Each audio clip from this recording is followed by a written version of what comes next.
get Fact Up. Fresh news every day.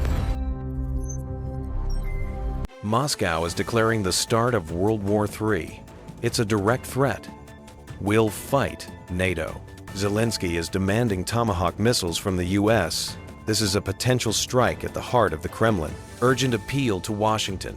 Do not withdraw equipment. Europe is under threat.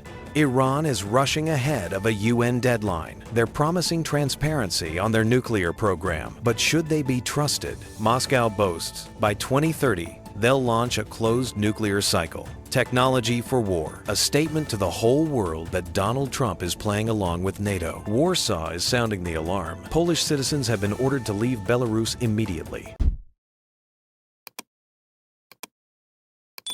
Russian state media are openly talking about an inevitable confrontation with NATO and an approaching Third World War. Officials are using war rhetoric, claiming the West has allegedly crossed a red line.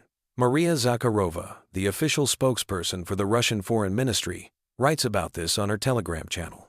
Never in modern times has Europe been so close to the start of the Third World War. This isn't just propaganda, it's preparing public opinion for open conflict. Experts warn that Russia is already openly threatening Donald Trump directly with such statements, claiming they are nuclear maniacs. Welcome to our Nuclear Maniacs Club. We have a switch that resets everything, all your business plans, all your development, and crypto. Amid the buildup of troops on Russia's western borders, the West must be prepared for the worst-case scenarios. Share your thoughts in the comments. Finland is warning Washington, any weakening of the American military presence will threaten the security of the entire continent. This isn't just a matter of symbolism, but of specific air defense systems, tanks, and missile launchers, without which NATO's eastern flank will be vulnerable.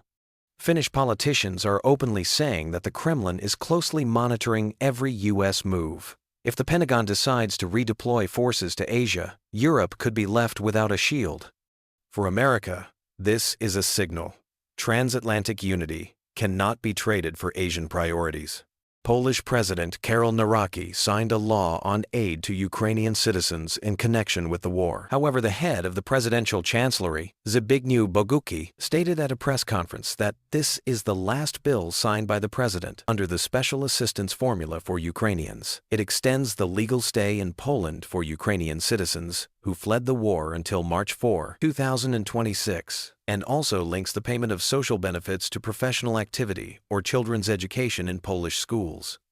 According to NDR, several incidents have been recorded in several federal states, including areas with military infrastructure. Authorities are not disclosing details, but acknowledge that this could be reconnaissance for Moscow or Minsk. Airspace security breach in Europe's largest economy is raising alarm bells within NATO. If drones can fly unchecked over Germany, the entire alliance is at risk. Experts warn that this is a test of Berlin and Washington's readiness to respond to hidden threats. Tell us what you think about this.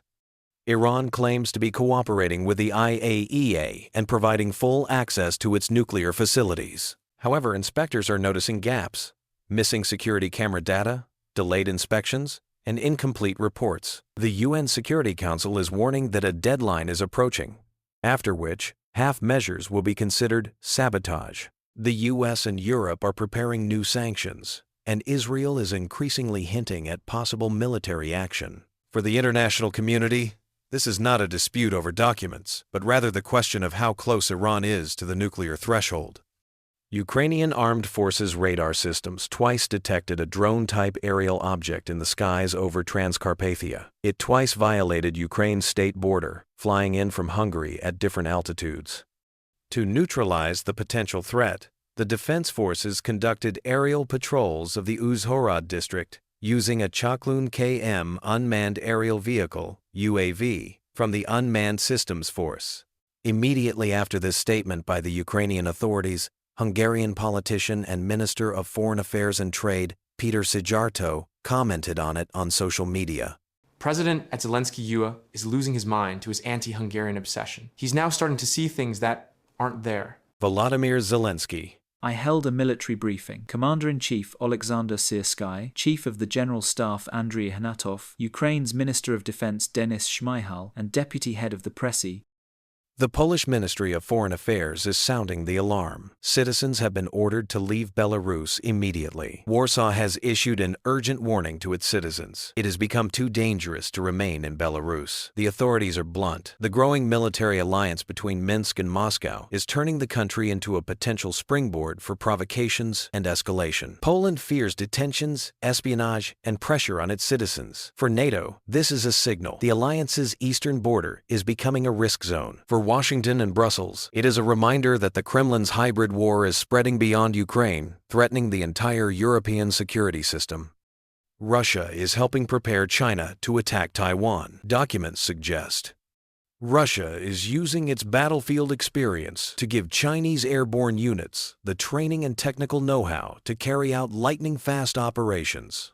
Russia has agreed to equip and train a Chinese airborne battalion and share its expertise in airdropping armored vehicles that analysts say could boost Beijing's capacity to seize Taiwan, according to newly obtained documents that show the two nations deepening military cooperation. The agreements allow Beijing to access training and technology in one of the few areas where Russian capabilities still surpass those of CRIDE. The Chinese military, Russia's more experienced airborne troops, military analysts said. As reported by the media resource The Telegraph, Zelensky asks Trump for Tomahawk missiles in private UN meeting. U.S. President open to Kyiv's request for long-range cruise missile that would bring Moscow within striking distance. U.S. President believed to be amenable to request for weapon that would bring Moscow within range of Ukraine's strikes. Apparently, Putin will soon have to experience the full charm of this rocket. Prime Minister of Estonia, Kaja Kallas, expressed a very strong opinion about aid to Ukraine. Europe can't shoulder all burden of aiding Ukraine, top EU diplomat. Europe cannot end the war in Ukraine on its own. The United States and NATO must share responsibility, according to EU Foreign Policy Chief Kaja Kallas. She notes that the position of U.S. President Donald Trump is of particular importance. He was the one who promised to stop the killing, Kallas says. Her words came amid an unexpected change in Trump's rhetoric on the war between Russia and Ukraine. President Donald Trump stood up at the podium in New York, or emphasized that sunset may be looking for a new approach from the Kremlin. And so he ought to stop. Putin ought to stop. Settle. But I'm very disappointed in Putin. Russian presidential aide Yuri Ushakov commented on Trump's words, stating that when the statements of the U.S. president and the American country as a whole are so contradictory, to put it mildly, how can we build relationships and dialogue? Well, yes. He talks with various leaders at the General Assembly. To some extent, he might be playing along with them. I don't know. But the picture is more complicated, I'd say. South Korea's president has warned that North Korea is in the final stage of developing an intercontinental ballistic missile, ICBM, capable of striking the U.S. mainland, according to Yonhap. If confirmed, such a capability would mark one of the most serious escalations in the Korean Peninsula's security crisis in years. By 2030, Russia will launch the world's first nuclear power system with a closed fuel cycle. Vladimir Putin announced this at the Global Atomic Forum, which is taking place in the Atom Pavilion at VDNK. Beforehand, the president and meeting participants took a tour of the Atom Museum. They summarized the key points. Russia is already building data centers at its nuclear power plants. Russia strictly fulfills all contractual obligations to its nuclear technology partners. We reject technological colonialism.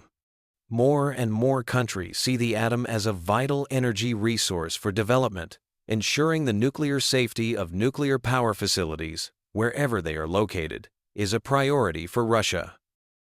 The Ministry of Defense of the territory has published a forecast that directly states the Kremlin is revitalizing the army, increasing the production of ammunition, and preparing the population for a long-term confrontation with the sunset.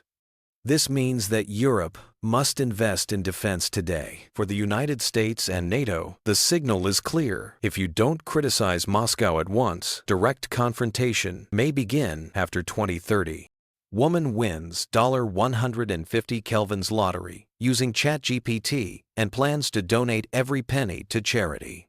This woman used ChatGPT to cash in for her good deeds in a remarkable story of generosity and gratitude. A woman who recently won the lottery has announced that she plans to donate every penny to charity. Carrie Edwards, a resident of Midlothian, Virginia, matched 4 of the first 5 numbers plus the Powerball in the September 8 Virginia lottery drawing, leading to a sizable windfall.